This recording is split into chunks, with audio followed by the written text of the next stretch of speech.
Alright, so here today I kind of wanted to talk about this, and I wanted to go through this in a way because I was checking back on it, right? I'm like, wait a second. Last year theoretically was the year for Grand Cross. Remember that? You remember that statement, the biggest statement ever from NETMARBLE? They said clearly, word for word, bar for bar, this is the biggest year for Grand Cross. We're going back to our day one, baby. We're going back to our day one roots. We're going to be making sure this game is getting a new breath of fresh air. Whatever 2023 wasn't a terrible year, but well, it wasn't a good year. But things are different with 2024. Today I wanted to show this to you because it is kind of ironic. They said that last year, in my opinion, they definitely maybe scheduled that video way too early. Maybe they meant 2024, because if you were to look at it, we are currently only about, 5-ish months into 2024. And let me tell you now, this year, 2024 in general, correct? For when it comes to banners in this game, have been just insanity. So I'm curious on if they meant it this way or what way they meant it. I'm very curious. Let me know what you think down below. Let's hop into it, all right? Like and subscribe. I was out of time. Let's head over there. Again, what do you mean, GoGo? If you're trying to ask that question, this is what I mean.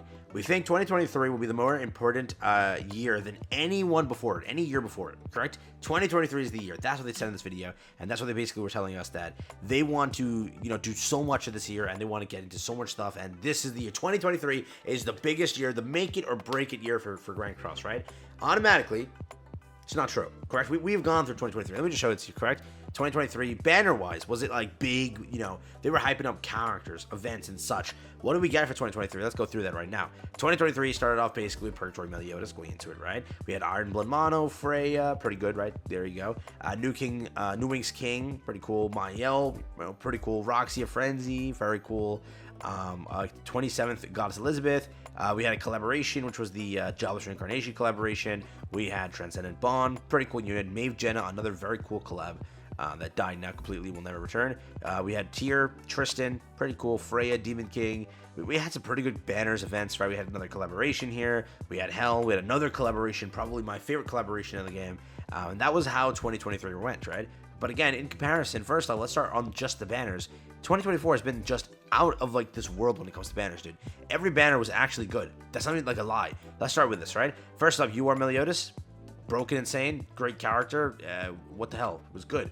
Next up, whatever it was, King. He was a damn good character. You know what I mean? He really was a damn good character. So whatever that's kind of put out to you, but remember, yeah, you wanted to skip him. Most free plays ended up skipping him, but whatever it is, he ended up being pretty solid. His banner wasn't that, treacherous too, and players that picked him up were able to have fun in Chaos Arena and other stuff because he is, again, pretty solid. And Demon King Battle as such too. I think, a team run with him, and it's pretty good. So beyond that, Gamer Shin. Whatever it is, he's not terrible, actually, unironically, right? He's a step-up character who was actually functioning. In every Chaos team that I see, every, first 3-day teams, Gamer Shin is in there, which is insanity, but it's the case. He is pretty solid, whatever he provides to the team. Whatever it is, again, not like a 10 out of 10 character, but compared to last year's step-ups, Camilla was the last year's step-up, which was a Knighthood character, which nobody uses, but unless you play Knighthood, I guess, right? That's there. Beyond that, collaboration. First ever collaboration in a January month, which was insanity. Everyone, lost their brain cells because what the hell just happened? But yeah, collab pickup draw. It was, in fact, Tower of God, which was insanity. So whatever it was, in my opinion, the characters ended up being pretty good. Yes, minus the hard, sadly. Yuri, whatever she was, for however long Arthur lasted. There you go. For Viol over here, there was just peak character design, peak character creation. It's literally Kizuna 2.0, but it works perfectly together, and they're synchronizing and destroying everything. So there's that. Beyond that, you went into this, whatever it was, a really good character, genuinely speaking. In Chaos Arena, she's again run constantly, and for PvE content, I think the Demon King, she's perfect, literally the perfect character. So whatever you want to say, that's the case. Next up, a festival. What the fudge? You see this, right? We've had such good characters already, such good stuff already. It's insanity that this year, banner-wise, already is doing much. Again, I'm not just referring to banners. I'm going to get to the other stuff in a second, but again, Chaos Arthur popped up. Pretty cool, progressing the story onwards. Finally getting this character after waiting for so long. Very cool stuff. Then Gelda, a new named character, which is rare for NETMARBLE to do, but they did it. A new named character, Gelda, 10 out of 10, peak, absolutely great creation. Gotta love it. Oh my god. Now, the next thing, the first ever for its thing. So again, we had a first ever collaboration. We have a new named character for, again, after a very long time. Then we have this over here being a festival in a month where you're not supposed to get a festival. So again, 3 things that never happened, just randomly happened. So remember, whatever they're doing, it looks like they're trying to, and then if you see what happened lately with the stuff going around, right, the leaks, yeah, they're no longer, kind of obtainable or, can happen. people in my comments are hoping this is going to happen is gone. All right, last time was different. Last time it was way different, very different, very, very different. This time is very different also. So if you know, you know. If you don't know, I can't say it, but you know. All right, that's it.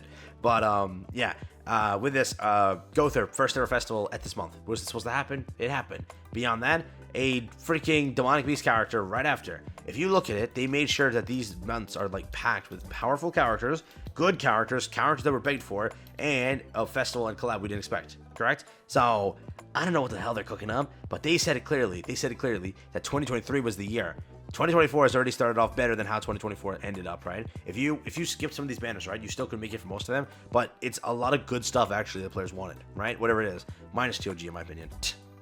You know how many of my comments were begging for a new Gother forever? After Gother release, they then started complaining, but people were begging for Gother in my comments. Beyond that, though, next up, what are they cooking up? They literally already told us that, yes, with the 5th anniversary up and coming, they will be revamping the entire game. The entire game is going to go a massive overhaul. They're going to make everything look much cleaner, make it much more appealing to new players who pick up the game, because they are going to, obviously, start, you know, kind of advertising the game heavily. They're going to transition to this 4 whatever. They're basically saying, like, word for word, it's Grand Cross 2. We're at Grand Cross 2.0. That's what it means, right? Not that it's actually Grand Cross sequel, right? No, it's just, it's the 2.0 version of the game. They're making a whole massive revamp and everything, and the 5th anniversary is the turning point for the game. That's what they want to do, correct? Not only that, correct? That's not the only thing. 7 Deadly Sins will be ending. 4 will be launching right after the 5th anniversary. So the 5th anniversary is officially, apparently, the last 7DS character. Then we're going into 4 right? 4 is a whole new, different thing. 4 Nights of the Apocalypse. If you watched it, you kind of know.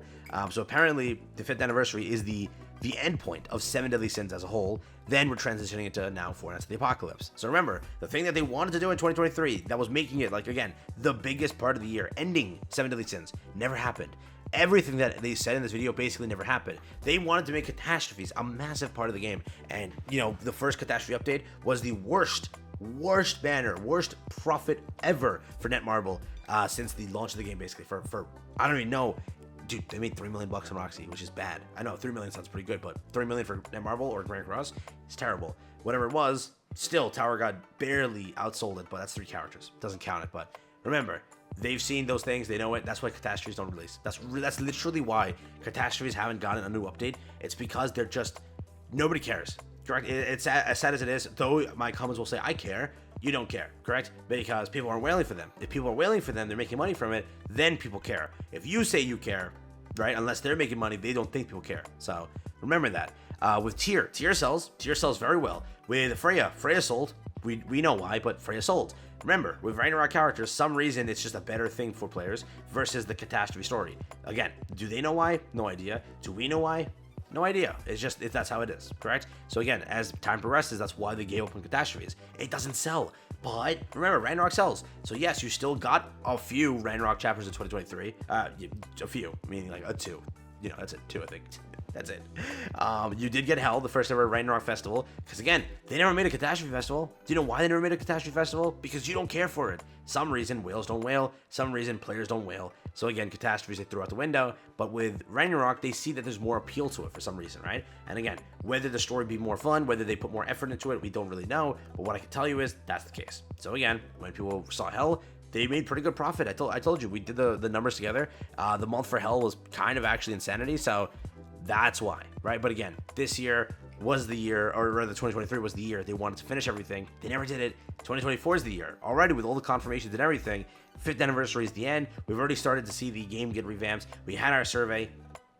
Wasn't a bad survey, wasn't like a peak survey. Definitely, we want this answer type of survey, which kind of doesn't give you the freedom to express your opinions. I still want them to address the coin shop. That thing's been a dying thing, right? I also, no one talks about this, but like, can we get more affection points, right? We have that like maxed out thing in our box, right? Where most of us who've been playing for a while have almost max affection on everything, so we have no gems or anything past that. It's just stuck, right? And if Forco is launching a bunch of characters, we're not gonna get any affection points for that. It's just pointless, you know what I mean? So I hope that they do revamp that, but don't think it's gonna happen. Again, there's so much other stuff that they've kind of said that they're gonna do, but moving forward, we'll see how it actually turns out, as we don't know for sure, correct? A lot of stuff they say, we don't really get, correct? So it's just kind of how it is with gachas. I'm experiencing the same thing with Nikkei. They say one thing, and then within the next 6 months, you get that thing. It takes them that long to iterate, as they say. You know what I mean? So that's where it currently stands. Again, let me know your thought process on this. Am I wrong? Am I right? But it goes to show you, 2023 wasn't the year. That was a lie. It wasn't. 2024 has already shown it to you. From banner to banner to banner to banner to banner to banner to banner to banner to banner to banner is automatically how much better the year was on just that. Again, it was rushed, which players are like, oh my god, too many things popping up, which is true, but it's much better on the banner cycle. Because remember, last year you were skipping most of it. You were skipping like a lot of this, dude. Nobody summoned for this. Yeah, it was good. It's just nobody really summoned for it. Ludo Steel, nobody really summoned for it. Magelda, you really had the character, so it wasn't kind of worth it. Collaboration, Goddess Elizabeth, nobody summoned for. Camilla, mostly nobody summoned for. It was a 600 banner, by the way. Jenna, yeah, I mean, it wasn't bad. Tristan, nobody summoned for. Mainly a bench unit. Tyr, you summoned for. Freya, I think that's the summer variant. Most people summoned for. But you didn't need to. It was pretty much mid. You don't need to, right? It didn't really help with Demonic Beast or anything, so no one really summoned there. Over here, people summoned. Over here, now they skipped. You see what I mean? For most of it, last year just wasn't that good, but this year, much better. So that's my 10 cents. Seems like 2024 is the year they were referring to, and yeah, they're doing pretty solid so far, but I am curious. The 5th anniversary is their turning point. I'm curious on how much of a turning point it actually is, and I wonder if they're returning back to their day one roots and actually releasing characters, because remember, 4KOA has so many characters to release. By the way they release characters, we won't even finish the 4KOA first main cast by 2028. Just being honest here. So we'll see.